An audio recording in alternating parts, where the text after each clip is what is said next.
En la mayoría de lenguas, como ocurre en francés, utilizamos un verbo para expresar lo que en español se expresa con estos dos verbos, el verbo ser y el verbo estar. Veamos cómo se conjugan.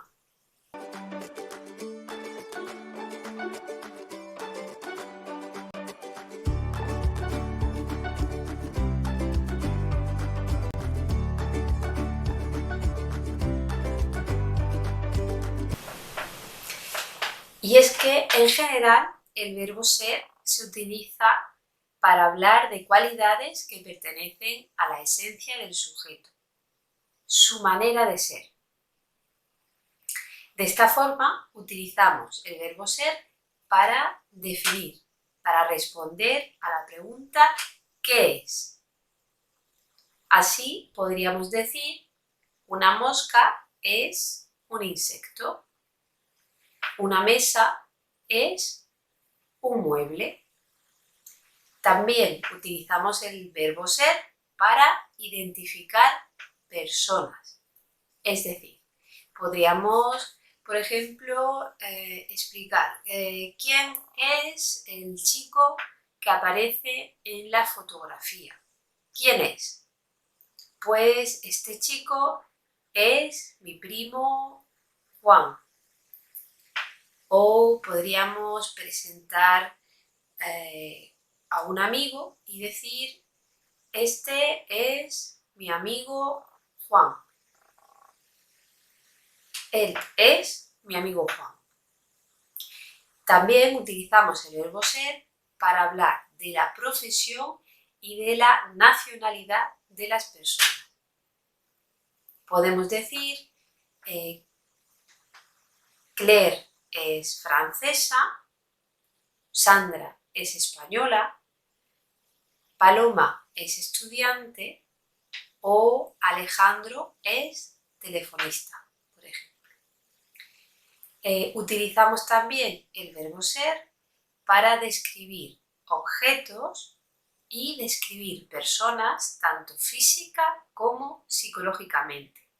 Es decir, podríamos decir, por ejemplo, esta habitación es pequeña o Elena es simpática, Carlos es alto.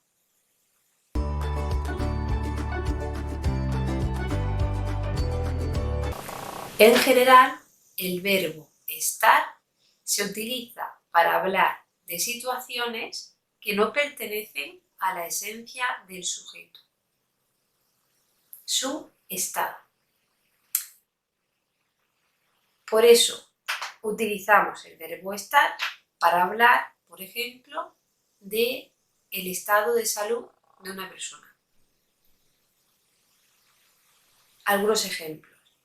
Podríamos decir, Carlos está enfermo o malo.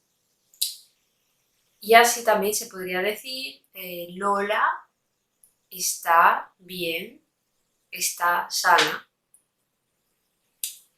Utilizamos el verbo estar para situar en el espacio un objeto o una persona. Podríamos decir, el lápiz está sobre la mesa, encima de la mesa.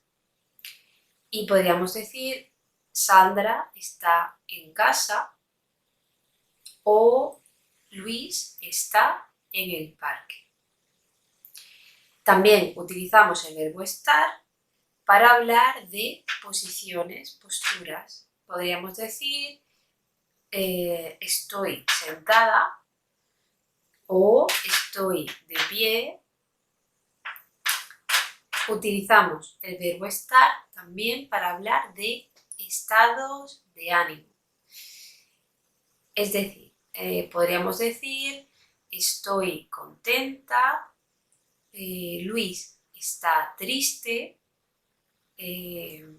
Carlos está cansado o fatigado. Y por último, pero no menos importante, utilizamos el verbo estar para hablar de circunstancias pasajeras o efímeras. Es decir, algo temporal. Podríamos decir, por ejemplo, la ventana está abierta o la puerta está cerrada. Veamos a continuación algunos casos particulares. Algunos adjetivos pueden utilizarse con el verbo ser y con el verbo estar de forma que el significado no cambia, o hay un cambio de significado prácticamente inapreciable. Esto ocurre con adjetivos como soltero, separado, divorciado, casado o calvo. ¿Qué quiere decir? Quiere decir que significa prácticamente lo mismo si digo él está separado, él es separado. María está divorciada, María es divorciada. O Carlos es calvo, Carlos está calvo.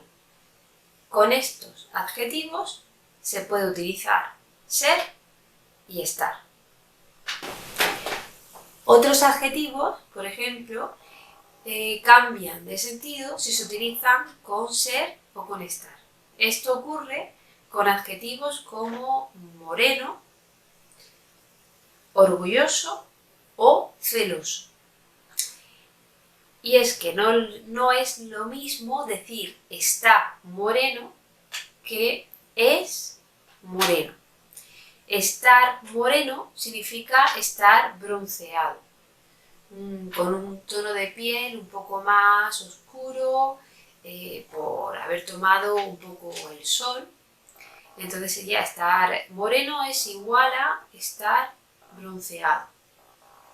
Pero es moreno significa tener el pelo negro, tener el pelo oscuro. Esto ocurre también con el adjetivo orgulloso. No significa lo mismo está orgulloso que es orgulloso.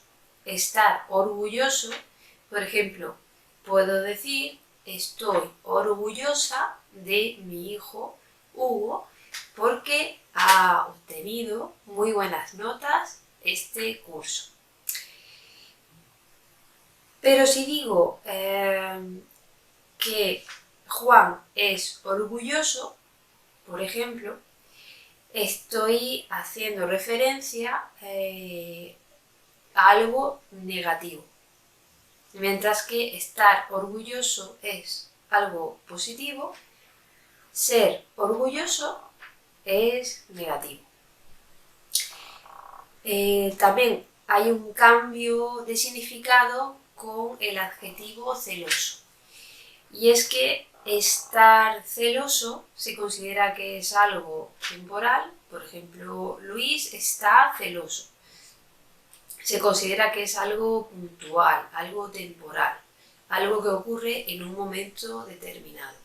Mientras que si digo que Luis es celoso, quiero decir que es su manera de ser.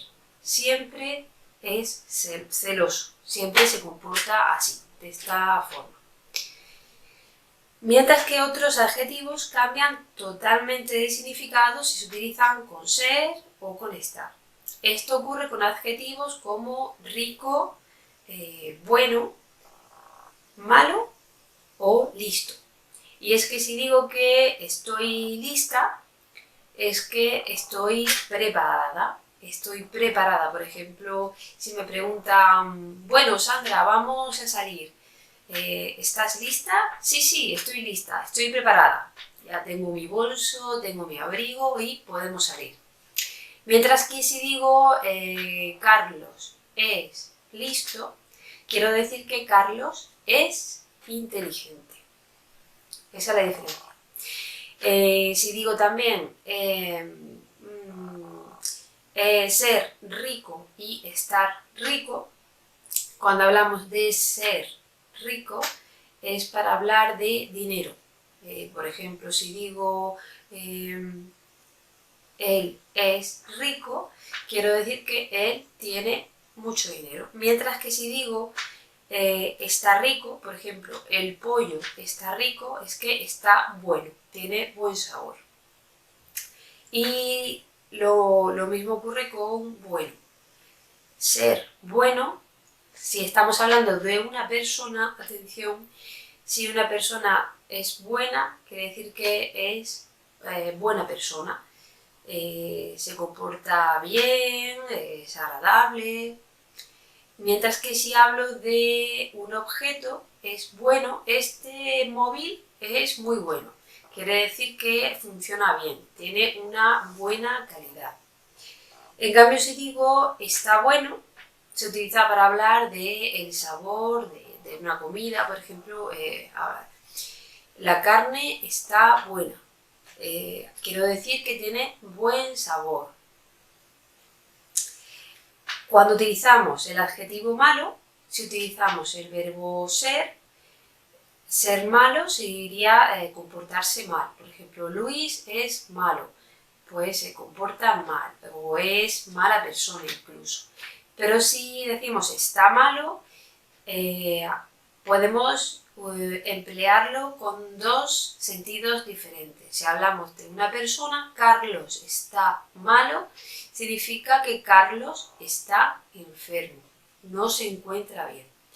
Pero si hablamos de comida, podríamos decir esta manzana está mala. Quiere decir que tiene mal sabor, no es bueno. Bueno, en fin, espero haberos ayudado a confundir un poquito menos el verbo ser y el verbo estar. Así que bueno, espero que si te ha gustado este vídeo le deis a me gusta para que pueda seguir haciendo vídeos como este y ayudaros a aprender español lo mejor posible.